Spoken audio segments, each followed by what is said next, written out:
नाशिक जिल्ह्यातील इगतपुरी तालुक्यामधील घोटी ते त्र्यंबकेश्वर राष्ट्रीय महामार्ग क्रमांक 160 हा रस्ताचं भूसंपादन सरकारने आता होऊ घातलं आहे। आणि हा इगतपुरी तालुका, या तालुक्यामध्ये 13 ते 14 छोटे मोठे धरणं आहेत। मिलिटरीमध्ये जमीन गेली, MIDCमध्ये जमीन गेली, राष्ट्रीय महामार्गांमध्ये जमीन गेली, असा एकही इथं प्रकल्प नाही की जो ह्या तालुक्यामध्ये झाला नाही। कदाचित जर इंटरनेटवर जर सर्वाधिक प्रकल्प असलेला तालुका म्हणून जर सर्च केलं तर इगतपुरी तालुक्याचं नाव येईल, असा हा इगतपुरी तालुका। आणि इथे आज जवळजवळ 25 ते 30 हजार प्रकल्पग्रस्त आहे। आम्हाला काही नोकऱ्या मिळाल्या नाही, आम्ही फक्त वारसा हक्काने पुढच्या पिढीला काय देतोय? प्रकल्पग्रस्ताचे दाखले। आमच्या पंजोबाला दाखला दिला, त्याने आमच्या आजोबाला दिला, आजोबाने बापाला दिला, बापाने आम्हाला दिला, आम्ही आमच्या पोरांना देतोय, पण आम्हाला नोकऱ्या काय मिळाल्या नाही। म्हणजे आमचं हे सरकार फक्त नुसतं शोषण करत आहे। कुठलाही प्रकल्प आला का तो इगतपुरी तालुका। म्हणून आज 20 दिवस झाले या इगतपुरी तालुक्यातील या राष्ट्रीय महामार्ग क्रमांक 160 बाधित जे शेतकरी आहे त्यांचं इथं साखळी उपोषण चालू आहे। मग आता नक्की इथं यांच्या मागण्या काय आहे, नक्की अडचण काय आहे, आपण ते समजून घेऊ। गेले 20 दिवसापासून घोटी त्र्यंबकेश्वर राष्ट्रीय महामार्ग क्रमांक 160 यामध्ये जे बाधित शेतकरी आहे आणि या बाधित शेतकऱ्यांची जी कृती समिती आहे त्यामध्ये आम्ही ठाम एकच मुद्द्यावर सरकारच्या विरोधात बसलेलो आहे की हा राष्ट्रीय जो महामार्ग आहे हा आम्हाला अत्यंत घातक आहे। कारण 1970 पासून आज आमच्या परिसरामध्ये जवळजवळ वैतरणा धरण 1970ला झालं, त्यानंतर मुकणे धरण झालं, त्यानंतर पाट, त्यानंतर आपल्या वन जमिनी, काही बिल्डराला जमिनी। आज आमचा हा परिसर पूर्ण अत्यल्प भूधारक किंवा एकदम बाधित झालेला आहे। आज भूमिहीन सुद्धा आमचे 80% लोक झालेले आहे। आज जगण्यासाठी फक्त त्यांचं घर आणि घराचं दारासमोरील जागा एवढीच आमच्याकडे शिल्लक आहे। त्यामध्ये आत्ता त्यांनी हा 160 क्रमांक हा राष्ट्रीय मार्ग होऊ घातलेला आहे। आता आमचे घर दार सगळे उद्ध्वस्त होत आहे।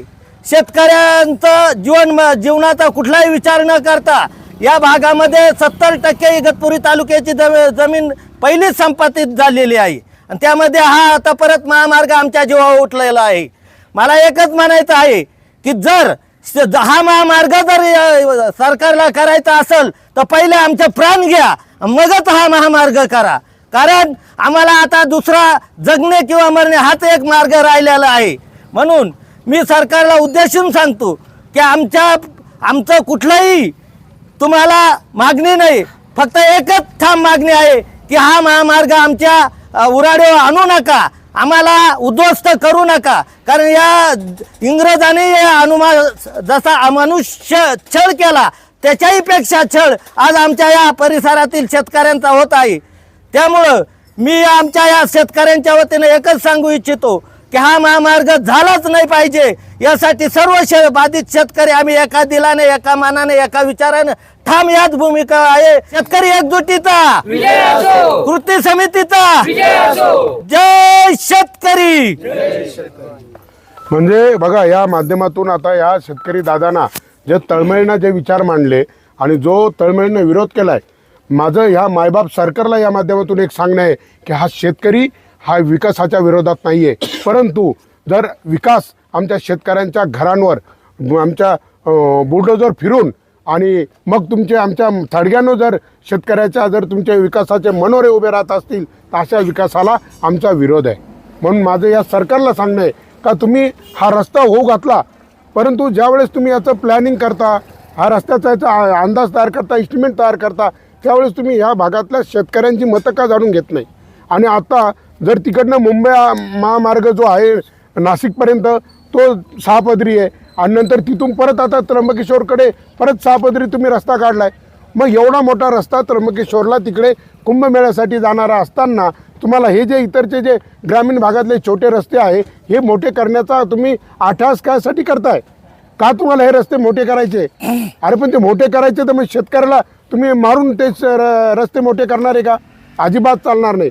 आज या शेतकऱ्याकडं फक्त बोटावर अशी मोजण्या इतकी जमीन शिल्लक राहिली। सांगा ना, 70 ते 71% जमीन तुम्ही संपादित केली आता 30-29% जी जमीन शिल्लक आहे त्याच्यातले 15-20% तर उद्योजकांनी इथं काबीज करून ठेवली, इन्व्हेस्ट करून ठेवलेल्या जमिनी आहे. आणि मग आता शेतकरी उरला कुठे? मग हा तालुका तुम्हाला काय नक्की या शेतकऱ्याला मारून टाकायचं आहे का? अरे हा तालुका उलट सरकारनं या तालुक्यात एवढे प्रकल्प आहे, असं एकही घर नाही का त्या घराची जमीन प्रकल्पामध्ये गेली नाही. उलट तुम्ही हा तालुका दत्तक घेऊन कुटुंबातील प्रत्येकाला सरकारी नोकरी दिली पाहिजे.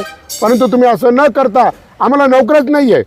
आम्ही वर्षानुवर्ष पिढ्यानपिढ्या फक्त वारसा हक्काने दाखले देतोय. मग आज आम्हाला परत आता अजून एक तुमचा दाखला मिळेल. याच्यात आम्ही जगायचं कसं? हा एकच प्रश्न आज इथल्या शेतकऱ्याला आहे. म्हणून माझं या माध्यमातून माननीय कलेक्टर साहेबांना, जिल्हाधिकाऱ्यांना एक विनंती आहे का तुम्ही येऊन या शेतकऱ्यांच्या समस्या समजून घ्या आणि याच्यामध्ये काय मार्ग काढता येईल या शेतकऱ्यांबरोबर तुम्ही संवाद साधा. तुम्ही जर जबरदस्ती या शेतकऱ्यांना आता धमकावलं जातं आहे का तुम्ही जर आम्हाला विरोध केला आम्ही सरकारी कामात अडथळा म्हणून गुन्हे दाखल करू, त्याच्यावर कारवाया करू. परंतु असं न करता तुम्ही या शेतकऱ्याला समजून घ्यावं आणि त्यांचे प्रश्न सोडवले पाहिजे. घोटी त्र्यंबकेश्वर राष्ट्रीय मार्ग 160 आज आवडले येथे साखळी उपोषण चालू आहे. या साखळी उपोषणाला कमीत कमी 20 दिवस झालेले आहे. या 20 दिवसामध्ये अनेक मंत्री, खासदार, माजी आमदार, सर्व पदाधिकारी इथं येऊन गेले, प्रांतसाहेब येऊन गेले, कलेक्टर साहेबांनी पण आमच्या मिटिंगा लावल्या. पण त्याच्यामधून शेतकऱ्याच्या हातामध्ये काहीच आलेलं नाही. ही निव्वळ धूळफेक आहे. सरकारची केवळ ही धूळफेक आहे. पहिल्या मिटिंगमध्ये कलेक्टर साहेबांनी सर्व ज्येष्ठ लोकांच्या उपस्थितीमध्ये 40 ज्येष्ठ लोक उपस्थित असताना त्यांना ही धूळफेक दिली. त्याच्यामुळं आमचा हा केवळ 1 इंच सुद्धा जमीन आमची ही आम्ही या प्रकल्पासाठी देणार नाही. याच्यात पूर्वी आमच्या जमिनी याच्या अगोदर 70% जमीन या पूर्वच भूसंपादित झालेल्या आहे. कलेक्टर साहेबांनी काय सांगितलं आणि नंतर तो शब्द कसा फिरवला? कलेक्टर साहेबांनी संबंधित आमची 40-45 बाधित लोकांची मिटिंग केली Meeting घेतली, असता हा. 45 ज्येष्ठ व्यक्ती असताना त्यांनी असं सांगितलं काय तो हा विकासाचा मार्ग आहे. हा जर रस्ता तुम्ही दिला तर तुमचा हा विकास होईल, पुढल्या पिढीला चांगले दिवस येईल.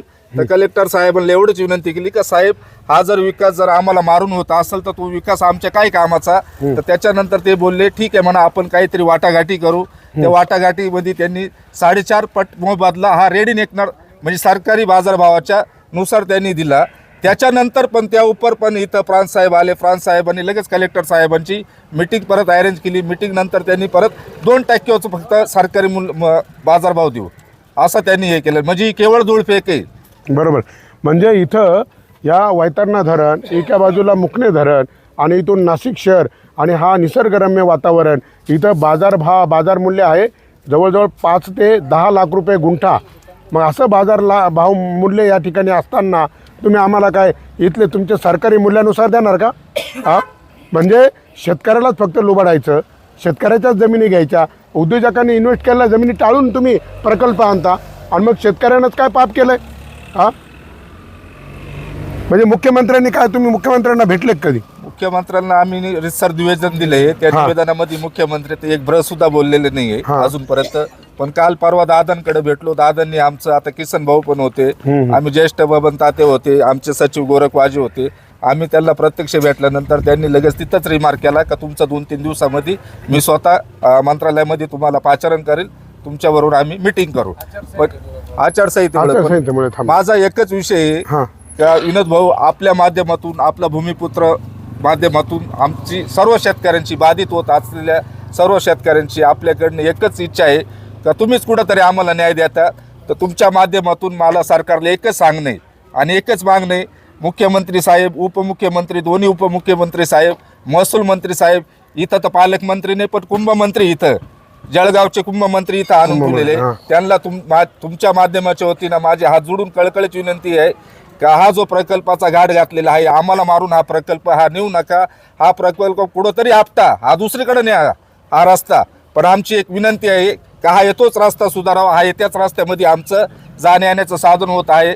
12 वर्षाचा कुंभमेळा आहे परंतु आमची 12 वर्ष पिढी बर्बाद होणार आहे या रस्त्यामुळं. नाही, बरोबर आहे. म्हणजे जो रस्ता आता सध्या आहे तोच रस्ता तुम्ही व्यवस्थित बनवून घ्या.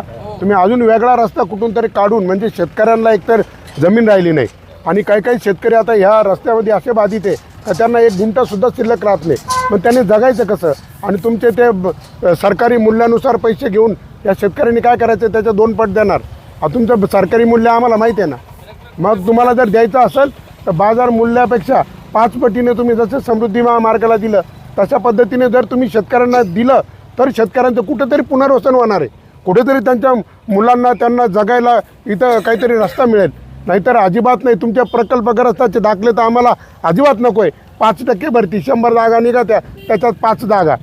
हां, आणि त्याच्यात आम्ही आता 2.5 लाख जवळजवळ महाराष्ट्रामध्ये प्रकल्पग्रस्त आहे. ते नंबर येता येता त्याच्या 5 पिढ्या खपून गेल्या.